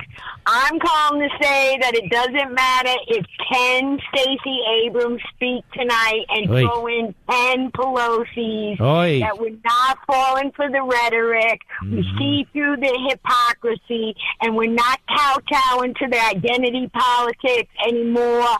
It's more than politics. Wait a minute. You're from South Carolina? You sound like you're from Brooklyn. I'm from Long Island, actually, originally. I was close. All right. But, I've been researching this and paying attention, and our country and our way of life and our Constitution is at stake. And, Stacey Abrams, along with the rest of them. No, you don't understand. A star is going to be born tonight. Stacey Abrams, ladies and gentlemen. No way. No way, Mark. We're not falling for it. We're good. All right. You take care. But that's the propaganda that you're going to hear tonight. It's already started. Very predictable, which is why I predicted it. Donna Brazile, Schumer, the word went out. Talk about Stacey Abrams night and that Donald Trump blew it. Gary, Jacksonville, Florida, the great WSKY. Go.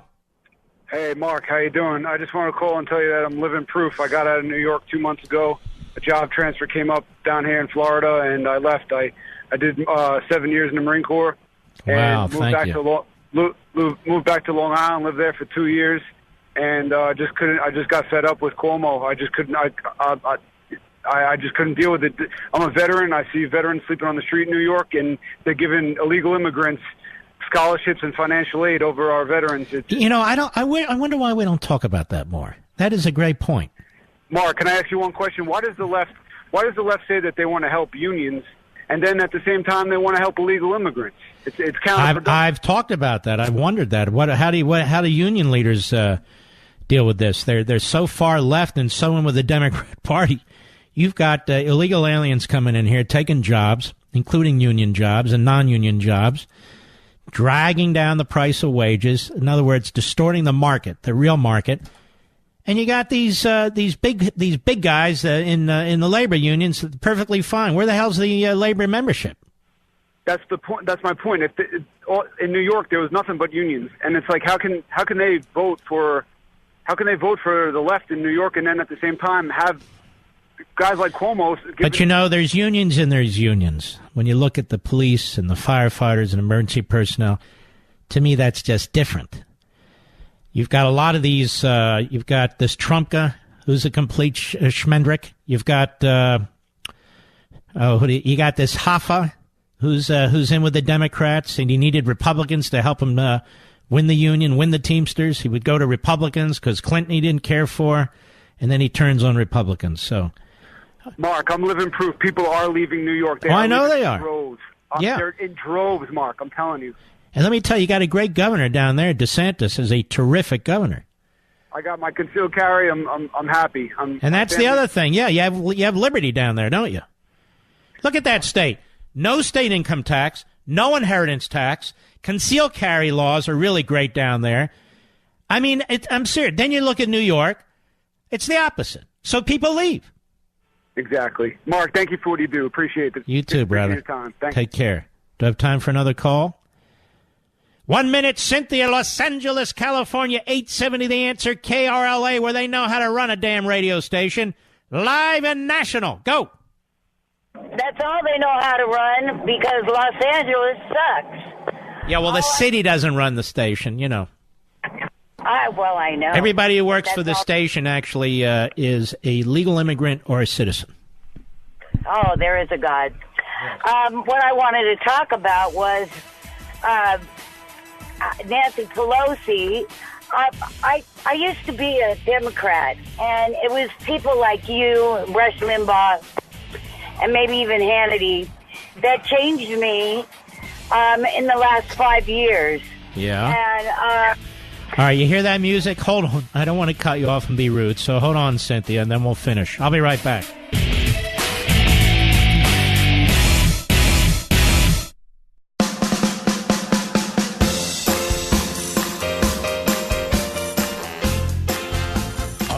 America's most powerful conservative voice. The Mark Levin Show. Dial in now. 877-381-3811. I love this elevator music.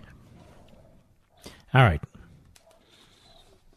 By now, most of us have started racking our brains about what Valentine's gift is truly going to make her day special. With 1-800-Flowers.com, it's really not that complicated. Roses from 1-800-Flowers are a no-brainer. And right now, when you order early, you can get the 18-stem Enchanted Rose Medley for $29.99, or double it to the 36-stem Enchanted Roses for just $20 more. It's an unbelievable offer from 1-800-Flowers. The 18-stem Enchanted Rose Medley for $29.99, or double the roses for $20 more. Roses from 1-800-Flowers are picked at their peak and shipped overnight to ensure freshness and her amazement. The 18-stem Enchanted Rose Medley for $29.99, or double to 36 roses for $20 more. That's an amazing offer. But guess what? It expires tomorrow. Hello. Bouquet prices will be going up soon, so take advantage now, right now.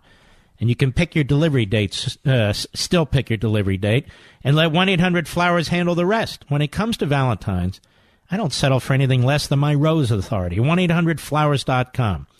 Now, here's what you do. Ready? It's time to pull the trigger. To order the 18-stem Enchanted Rose Medley for $29.99, or double the roses for $20 more, go to 1-800-Flowers.com. That's their website.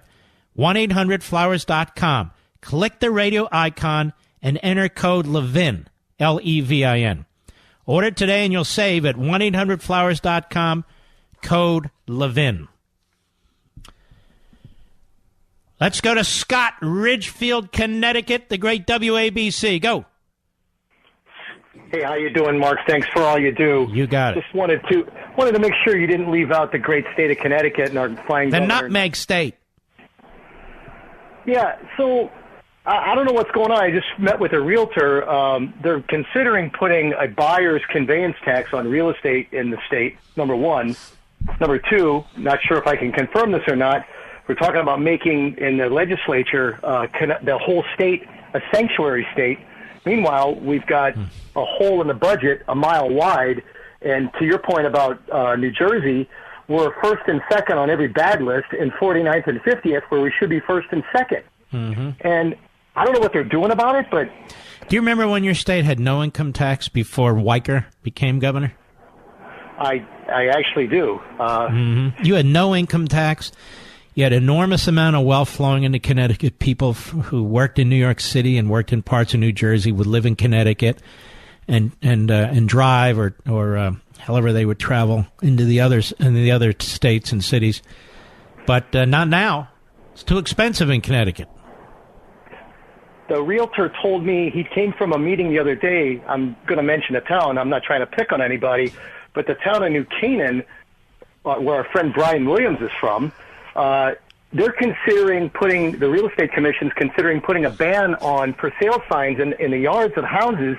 There's so many houses for sale, it's scaring people away. They go into town, it's like something out of The Walking Dead. There's real estate signs. This is one town over from Ridgefield where I live. Ridgefield, of course, went down the tubes when GE left. When they got in a pissing match with the former governor, Malloy, over. And where did GE go? They went to Massachusetts. Is where wow. How do you like that? All right, my friend. Thank you for your call. Oh, they're all wearing white. What's that? What are they protesting, Mr. Producer? They're all wearing white. I mean, isn't that racist? Oh, is it women's rights to wear white? Wow, isn't that something? Aren't they something? These members of Congress protesting for women's rights. It's unbelievable. America sucks so badly. We're becoming a clown show. We're becoming a circus with these fools who we elect. Oh, we don't elect them. These fools that our fool neighbors elect. They're all dressed in white, and they're doing it for the media because they want CNN and MSNBC and NBC, ABC, CBS, and all the rest of them to take note and to comment on it. Oh, look at that. To honor women's suffrage, are women not voting? Honestly, I don't get. Are women not allowed to vote in this country? Haven't they been voting for 100 years? Or more in certain states. Well, women's suffrage, there you go. I just thought they got a sale, maybe at the Macy's or something. 100 dresses, 50% off. A white sale, you might say. Oh, and women's economic security. Oh, so basically anything you want to believe is you wear the white outfit. Pretty much. I'm so behind the times. Very cool. All right, let's go to Dan, Houston, Texas, XM Satellite. How are you? Great. How you doing, Mark? Very well, thank you.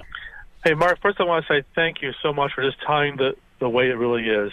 No holds barred. I love it. Thank you, sir. I also like what you said earlier. Wait a minute. There's Senator Menendez, and he's actually wearing clothes, Dan. What? Yes. Anyway, go ahead. Earlier you were talking about, how the party isn't, or the Democrats aren't showing any respect to Trump.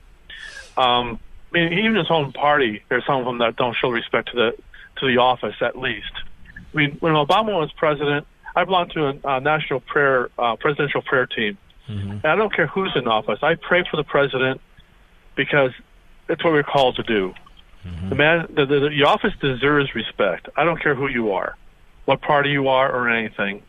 And it just makes me sick that they treat the president like dirt. Mm-hmm. Very, very disrespectful. I agree with you. Thank you for your call. All right. Apparently, Mitch McConnell went out of his way to greet the vice president. Not really. Okay, let us go to Tom, Tulsa, Oklahoma, Sirius Satellite. How are you, Tom? Mark, it's a pleasure to talk to you. I've been a long-time fan of yours. I love your show. It's like a graduate class in the Constitution, law, and American history. Thank you, sir. I just wanted to call. First of all, isn't a white sale, isn't that racist? Well, I'm starting to think, why are they all wearing white? Here, just hold on one second. According to Fortune, at the 2019 State of the Union address, expect to see a sea of suffragette white. The House Democratic Women's Working Group invited women of both political parties to wear white to honor the legacy of women's suffrage in the United States. With a record number of women serving in Congress, the sartorial choice creates a powerful visual representation of elected women's leadership. Okay, there you go. Wow. They better not eat like hamburgers with ketchup and, that kind of stuff. You got to be very careful when you're wearing white. Could be a mess. Like a white shirt. I wear white shirts. I always spill stuff on them. Go right ahead. The reason I called was I saw earlier Maxine Waters was making a statement today that she was urging people to not watch the address this evening. Mm-hmm. And my first take on that is that's because she doesn't want people to hear the truth. That's just my take on it. Well, she's just nasty. She's always pounding away at this president. Doesn't take much for her to do that. But she's pretty nasty. All right, my friend. Thank you for your call. Let's see who else is here. Andy, Edison, New Jersey, the great WABC. Hi, Mark. I wanted to make two quick points, but I just really wanted to say that your preparation for your radio show is bar none, by far the best. I'm probably your age, and I've been listening to talk radio for 40 years, and you come in first place all the time. Well, you're very kind. There's a lot of good people on talk radio, but I do work my tail off, I can tell you that. Anyway, go right ahead, my friend. Yeah, so my first point is I wish there was the political will to repeal the Telecommunications Act of 1996 that would take apart all these media conglomerates that feed us all this drivel. Mm-hmm. And my second point is, where are the millions... By the way, let me just stop right there. The picture of this Congresswoman Omar from Minneapolis, St. Paul, who in my view is a flat-out-of-the-closet bigot, she just took a picture with a Jewish senator by the name of Klobuchar of Wisconsin. Is it Wisconsin or is it Minnesota? I don't remember. Not sure. But, I mean, this is how the Democrats are. Anyway, go right ahead. So my second point is, there's millions of moderate Democrats in the country, and how come they're not screaming bloody murder about all this? Well, the problem is if they're screaming bloody murder and nobody shows up with a microphone or camera, nobody's going to hear them. Yeah, I guess they're just going to have to vote. The media want the hard left. The media promote the hard left. The media want what you see, or you wouldn't see it. They encourage this kind of insanity because many of their members are related to people who are involved in the Democrat Party or themselves worked in administrations or on staff. But this is where their mindset is. This is where their ideology is. Yeah, I mean, the Internet's there's got to be a place for moderate Democrats on the Internet even Blaze TV would be great for them. Well, I think so, too, but it's not like we can go out and find them all. All right, my friend. God bless you, and thank you again. I appreciate it. All right. We'll be right back. Mark Levin.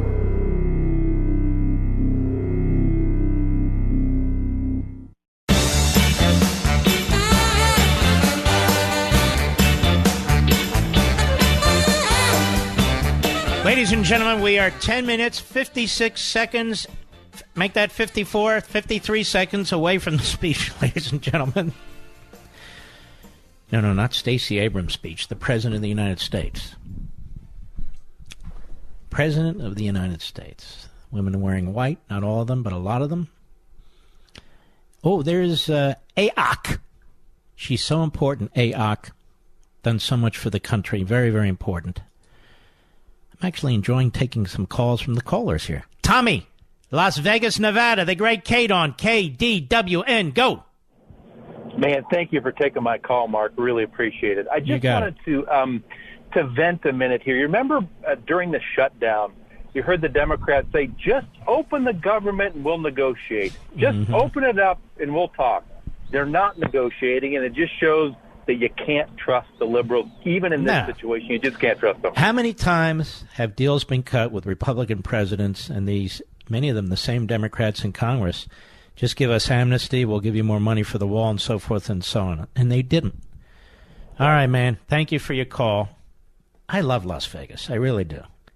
The restaurants are unbelievable. Great shows. Terrific people. You know, every time you go online or use public Wi-Fi, you're putting your personal information in danger. Unless you take precautions, a hacker can grab your passwords or credit card information in seconds. These hacks happen millions of times a day, and the victims have their personal information exposed or identity stolen. So how do you protect yourself? How do you keep your privacy? I'm going to tell you how, if you want to do it. The software I use is called ExpressVPN. ExpressVPN makes it super easy for anyone to stay secure online. All of us. ExpressVPN hides your IP address and encrypts all your data online. That means nobody can see what you do on the internet, not even government spy agencies, whether they're ours or the Russians. It's true. The ExpressVPN app takes 90 seconds to set up on your computer or phone. Then you click a button and poof, you're protected. It's that simple. So if you want to protect yourself from hackers and spies, if you want to protect your privacy, visit expressvpn.com/Mark to get this special offer. 3 months free with a 1-year package. That's expressvpn.com/Mark for 3 months free with a 1-year package. Don't risk your online data any longer. Visit expressvpn.com/Mark right away. And it really does work. Donna, Frederick, Maryland, the great WMAL. Go. Hi, Mark. I just wanted to say, a previous caller mentioned reaching out to Democrats. I know exactly where you can reach out to them. Go to the walk away movement. Yeah. A lot of smart Democrats left the party and have congregated there. And another place I'm thinking we're going to see more of it is a lot of them are very upset about the stance on infanticide. And so I expect to see more of them moving into, say, independent spaces or into that walk-away movement space. I hope you're right. And the Republicans should really focus on this, not because of political reasons, but because it's right. Don't you think? Common sense, Mark, is what I think. Yeah. All right, Donna, thank you for your call. Well, ladies and gentlemen, we are 7 minutes, 16, no, make that 15, 14 seconds away from the president's speech. I told you where I would go. You go on the Mark Levin social sites, Mark Levin Show Facebook, Mark Levin Show Twitter. You can see our link there, and you'll be able to watch a number of conservatives headed by Eric Bolling and you can watch the speech live there. They're going to have wonderful commentary after it, discussion about the speech. There's no reason to be frustrated about this. No reason to be frustrated. I'm telling you right now, we already know what they're going to do. And tomorrow morning won't be any better. Trump will have failed, and Stacey Abrams, oh my Lord. We've never heard anybody speak so beautifully. She's unbelievable. And she represents the new Democrat Party. And new and fresh and wonderful and brilliant. Trump, old, rich, divisive, that sort of thing. Because that's what the media do in this country. And I saw Chuck Schumer already on the floor of the Senate. I mean on the floor, face down. No, I'm just kidding. And he's in his element. This is like the Oscars for politicians. It's like the Oscars for politicians. They know the cameras are on them, so they have to put this, thoughtful look on or a smirk or whatever they think.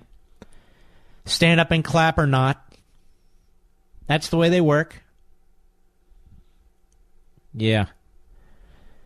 Somebody just told me they've been watching Blaze TV, the link on the live coverage, and they really like it. I can't tell you what they said, but I agree with the comment that O'Reilly would have made. O'Reilly's popping up on there. Very, very interesting. In come the Supreme Court justices. I do not see Ruth Bader Ginsburg. Now, if you dare ask about Ruth Bader Ginsburg, you're said to be a conspiracy nut. Apparently, she was seen at a play that her daughter was involved in or responsible for, produced, or whatever. Not any pictures of it, but apparently she was there. You don't have the right to ask any questions about a public official, especially a Supreme Court justice who's appointed for life, who doesn't or is unable to show up for work. You're not allowed to ask about that. Don't ask about Ruth Bader Ginsburg. Listen, you got to follow me. Don't ask about her, and talk a lot about Stacey Abrams and how great she is. That's pretty much where we are. I think the president's going to do very, very well. Again, I think there's some things he's going to raise that I'm very concerned about. We don't need to spend another $1.5 trillion. We're going to hear about falling bridges and tunnels and everything. Well, let me tell you a little secret. Most of those bridges and tunnels are the responsibility of the states and localities, and it doesn't cost $1.5 trillion to fix them. Vast majority of $1.5 trillion is going to go through the coffers, the hands of state and local bureaucrats. They're going to build bike roads. They're going to expand airport. They're going to do all the things that they've always wanted to do, but they won't make their taxpayers do it because their taxpayers don't want to do it. That's what that's all about. We've been through that before, but it'll be public-private, they'll tell us. Okay, why don't you just make it private? Then, of course, none of us like to pay a lot of money for prescription drugs. So all we need is the government to step in and fix it. Right? The government will step in and fix it. The government stepped in to fix health care. Now nobody can afford it. Every time the government steps in, there's less of something and more cost. Think about that when you listen to the speech. Ladies and gentlemen, we'll have the post-speech real discussion here tomorrow night. And we salute all you heroes out there. We salute our president. And I'll see you tomorrow. Be well.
Seat in front of a 19-inch RCA Victor television.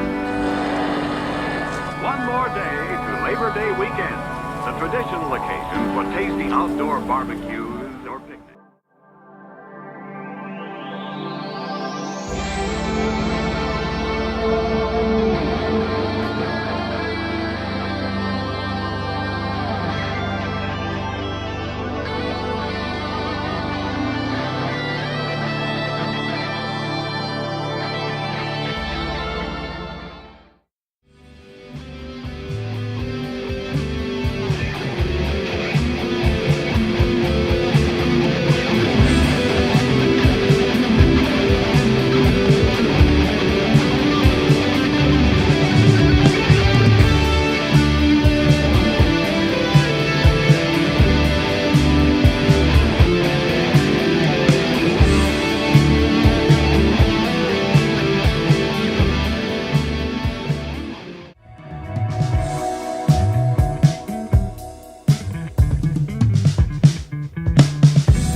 Agree with all the obstacles and with all the enemies who are between me and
This is Times Square, 42nd Street. Transfer is available. 1-7-8-6-6.